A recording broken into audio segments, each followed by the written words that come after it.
আজকের এই ভিডিওর মধ্যে আমরা পড়ব ক্লাস 10 অ্যারাবিক বইয়ের 4 নম্বর অধ্যায়ের 6 নম্বর প্রশ্ন। ইয়ালামিল ওয়াহিদা ওয়াল জামআ লিল আলফাজি তালিয়া। নিচের শব্দগুলির একবচন এবং বহুবচন জেনে নাও।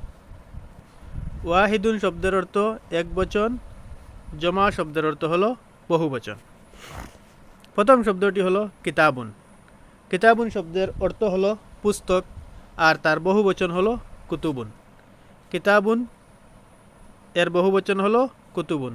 কলমুন, কলমুন অর্থ কলম, আর তার বহুবচন হলো আকলামুন।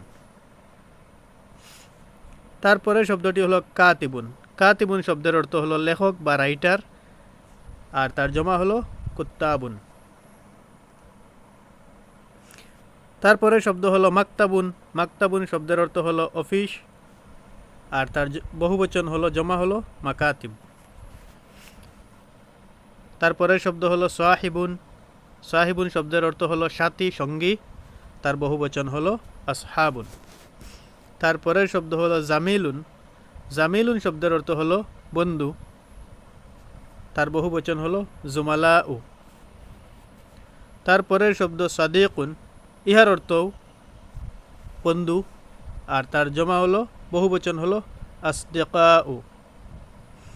তারপরের শব্দ হলো নাতিজাতুন। নাতিজাতুন শব্দের অর্থ হলো রেজাল্ট বা ফল, তার বহুবচন বা জমা হলো নাতাইজু। তারপরের শব্দ হলো ফাতান। ফাতান শব্দের অর্থ হলো যুবক, আর তার জমা হলো ফিতিয়ানুন। ফিতিয়ানুন।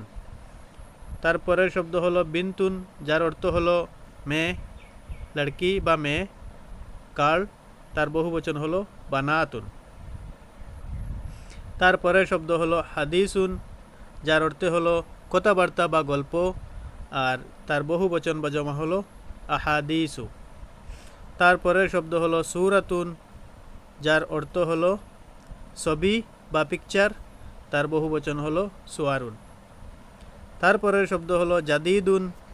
জাদিদুন শব্দের অর্থ হলো নতুন, নিউ, আর তার বহুবচন বা জমা হলো জুদাদুন। তারপরের শব্দ হলো রিসালাতুন। রিসালাতুন শব্দের অর্থ হলো লেটার, চিঠি, তার বহুবচন হলো রাসাইলু। তারপরের শব্দ হলো হাকিবাতুন। হাকিবাতুন অর্থ হলো ব্যাগ, স্কুলের ব্যাগ যে বা বাজারে যে ব্যাগ নেওয়া হয় সেটি হবে, আর হাকিবাতুনের বহুবচন হলো হাকাইবু।